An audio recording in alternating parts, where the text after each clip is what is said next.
Are you tired of unwanted motion blur in your photos? Motion blur that's there either because maybe you're jacked up on caffeine and you can't hold the camera steady, or your subject's jacked up on caffeine and they won't sit still, or worse yet, both you and your subjects are jacked up on caffeine and now your photos just come out a blurry mess.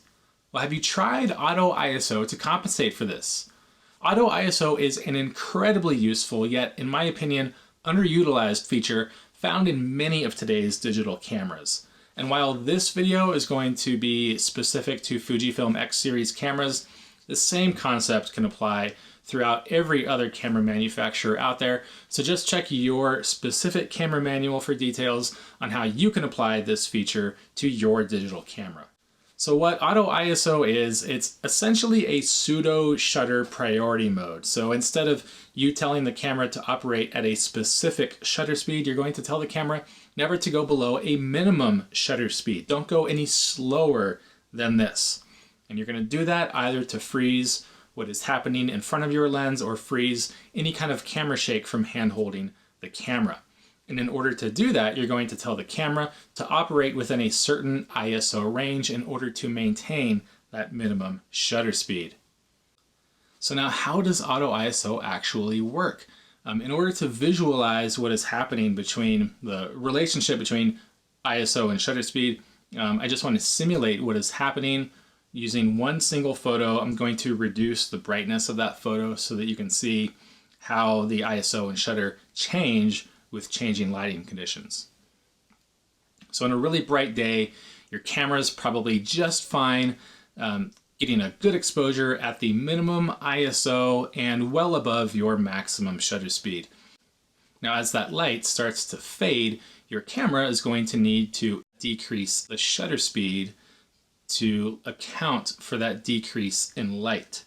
Eventually, your camera is going to get to a point where it's slowed down the shutter speed to your minimum shutter speed. It can't leave it open long enough to let in what little light is left in front of you. So in order to compensate for that, it's going to need to now increase the sensitivity, increasing the ISO to make up for that.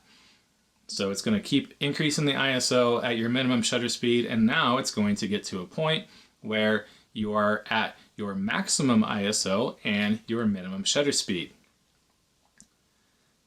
Now this is a gotcha that you need to be aware of because it does bite some people.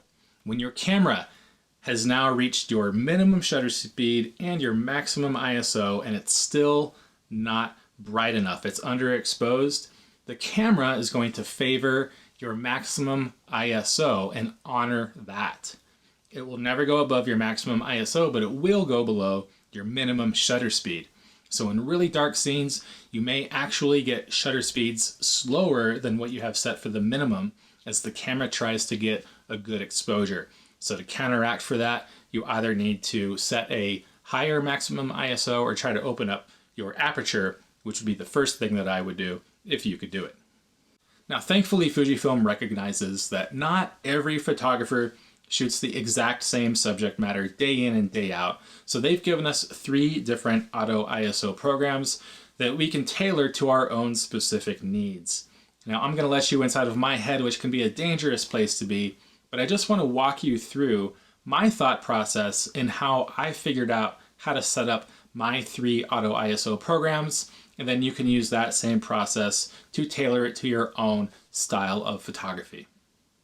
So for my Auto ISO program 1, which I am in most of the time, as I do mostly documentary photography now, I have found that 1/200th of a second is fast enough to freeze whatever is happening in front of my lens 90% of the time. It's not too slow, it's not too fast, as Goldilocks would say, it is just right. So I have based that ISO program around a minimum shutter speed of 1/200th of a second. Never go slower than that because I want to freeze everything that's happening in front of my lens. Now, in order to do that, I've given the camera the latitude to operate from a minimum ISO of 200, which is the minimum of the X-T2, up to a maximum of 6,400. Now, some of you may be saying, that's pretty high. Well, I'm not doing fine art style photography, so a little bit of noise is just fine for me. In fact, I think it adds character to documentary photography. I'm operating in dark places every now and then, so I need a little extra sensitivity. And in all honesty, today's digital cameras handle high ISO levels really well. A decade ago, I never would have gone above 800, but today, 6,400 cameras can handle that. So that's my Auto ISO Program 1. Now when I switch to still life, so I'm not worried about freezing motion in front of my lens because there is no motion in front of my lens. Now I'm mostly worried about freezing any kind of handheld camera shake that may come from me hand holding the camera. So for my Auto ISO Program 2, I have my minimum shutter speed based on minimizing camera shake rather than freezing what's happening in front of me.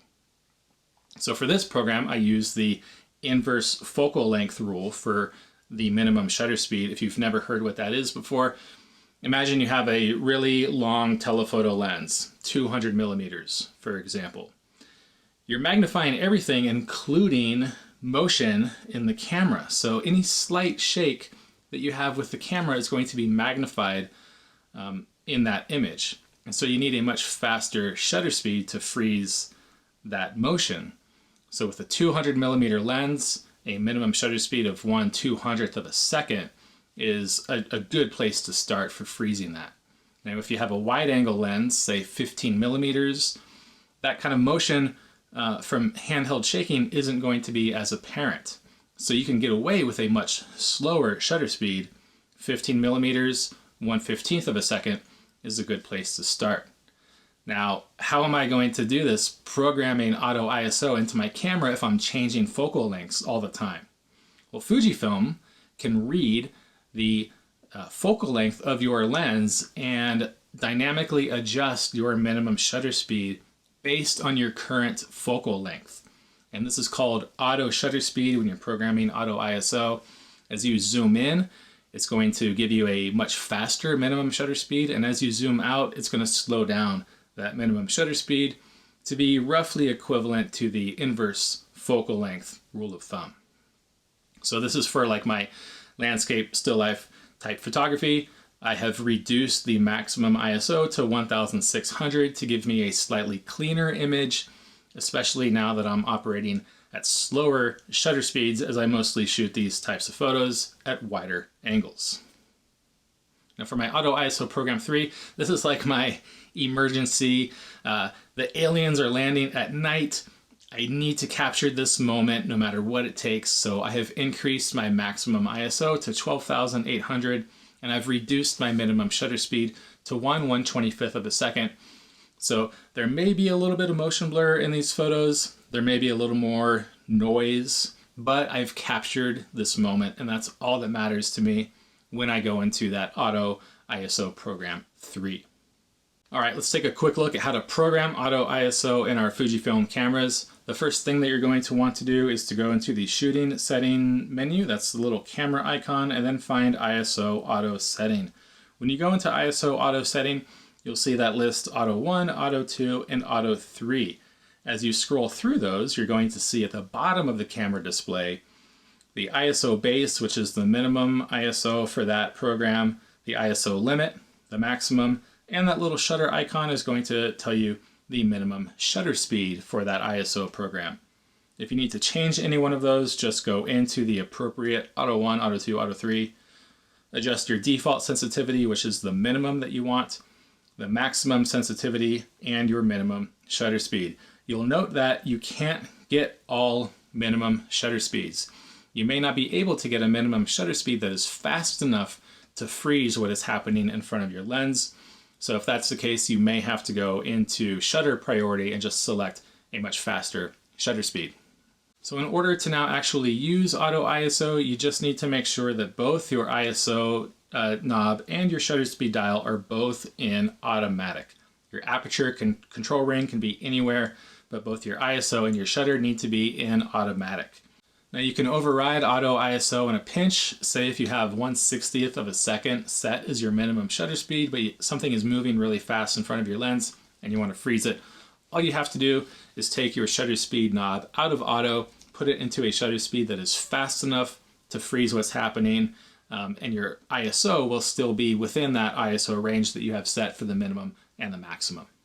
I hope this video helped you understand what ISO is, when to use it, and how to use it. It can really improve your photography, especially if you're suffering from motion blur, which haunted me for years until I discovered Auto ISO and started using it more, and I haven't really had to worry about it since. If you have any questions or comments about anything that you saw in this video, please leave them below. Subscribe to this channel, as I'll be doing a lot more videos about Fujifilm cameras and just travel photography in general. So again, thank you for watching, and I will see you on the next one.